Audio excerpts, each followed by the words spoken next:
Aljo Bendijo sa DCXL News. Punta muna tayo sa Bureau of Immigration. Makakausap na natin si Ma'am Dana Sandoval. Good morning, Ma'am Dana. This is Aljo Bendijo. Magandang umaga po. Opo, ito na. Mayroon namang panibagong breed ng romance scam na nagalok ng peking trabaho. Opo, ano po ang skema nito para maiwasan po natin ito at ilan ho na rescue ng Bureau of Immigration, Ma'am Dana? Alam niyo sir, talagang lungkot na marami pa po tayong mga kababayan na naluloko nitong mga nag-a-attract para sila po ay magtrabaho abroad. Ito po parang crypto scam din. So itong mga kababayan natin ay inaalok po ng trabaho abroad, usually as call center agents. In this case po, pagdating niya doon sa Cambodia kung saan po siya pinagtrabaho, ginawa po siyang love scammer. Ang ginagawa po ay Tinder, yung uso po na parang dating application. Ganon. Ang ginagawa po ay nag-wrong message, nag-wrong text sa isang tao. Tapos doon na niya huhulugin ang loob nung kanyang biktima at later on i-invite na mag-invest sa mga peking crypto accounts. So ang ginagawa daw po nila meron silang mga fake female profiles at yun po yung kunwari, lalaki po ito, yung naging biktima, nagpapanggap po siya na babae at may mga fake female profiles siya. Tapos meron talagang babae na yun yung pagkailangan na ng mga video chat, yun na yung ihaharap nila doon sa mga video chat para magmukhang totoo yung kanilang ginagawa. At siya po ay puinersa na maging parte nitong sindikatong ito. Okay, so pag hindi daw natutupad, may kota pa sila ha? Sinasaktan sila ng kanilang mga among dayuhan?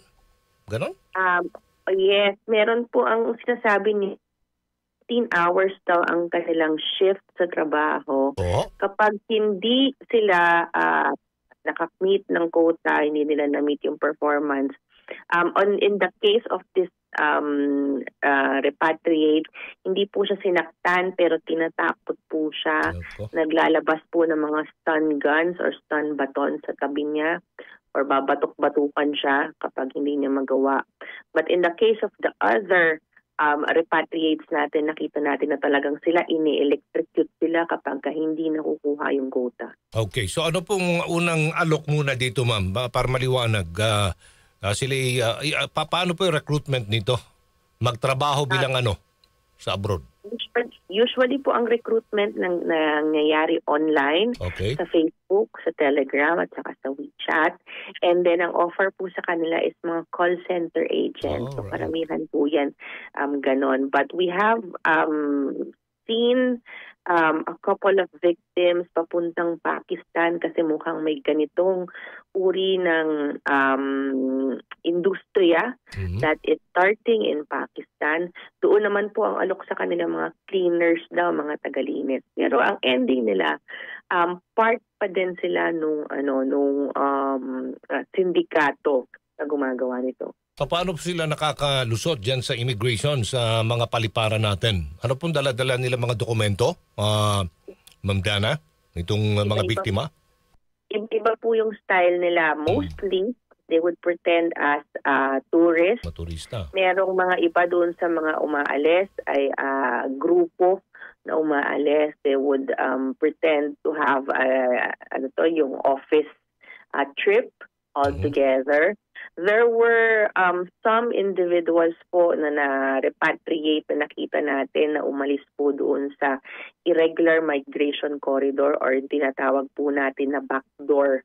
So meron pong iba't ibang paraan. Kumbaga lahat ng pwedeng daanan nila idadaanan nito mga biktima na ito only to find out na hindi nila makukuha yung ipinangako po sa kanila na trabaho at yung sweldo. Okay.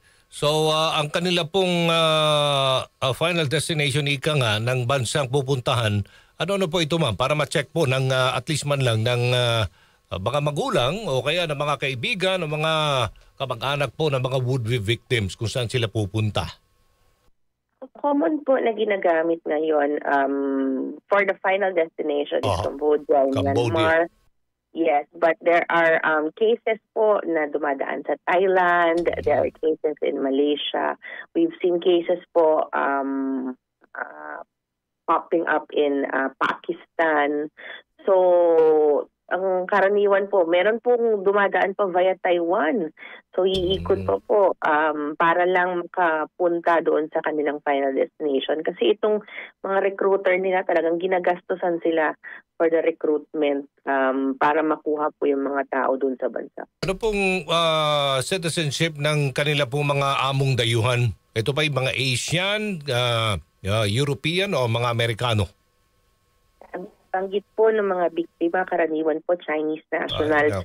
Yung mga amo nila doon dito sa mga sindikato po na ito. At nakikita po natin yung modus operandi, yung type of recruitment, very similar kasi ang tinatawag natin yan mga pogo-like operations Kasi mga scamming operations, mga scam hubs ito.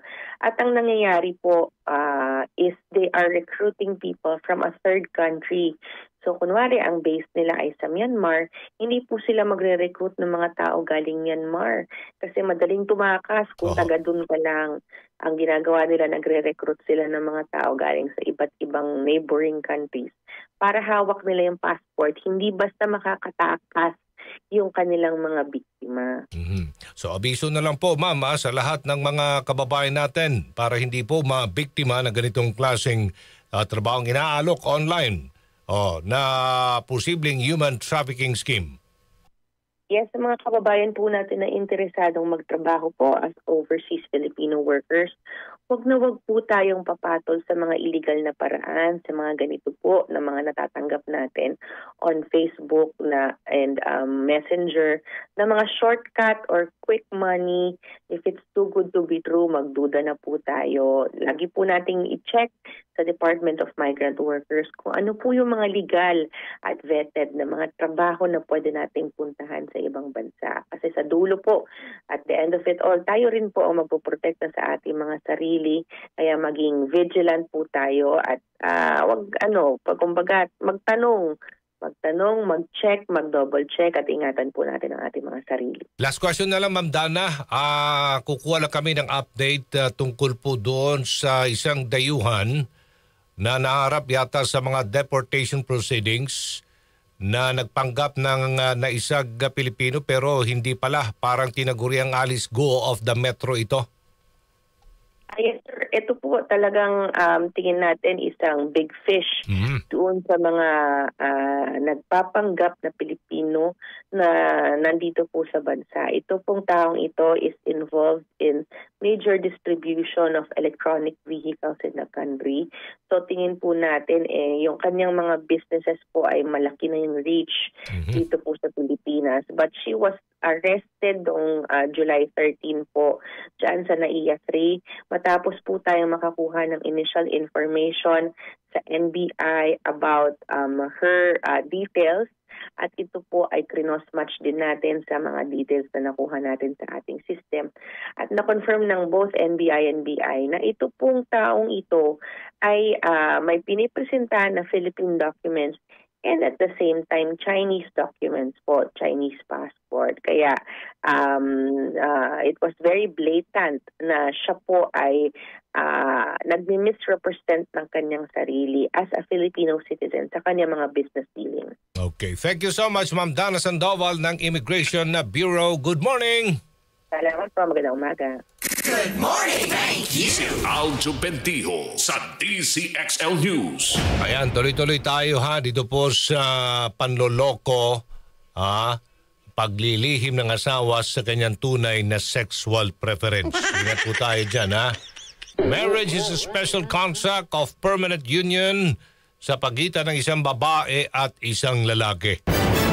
Babae at lalaki, na pumasok po sa isang kontrata in accordance with the law for the establishment of a conjugal and family life.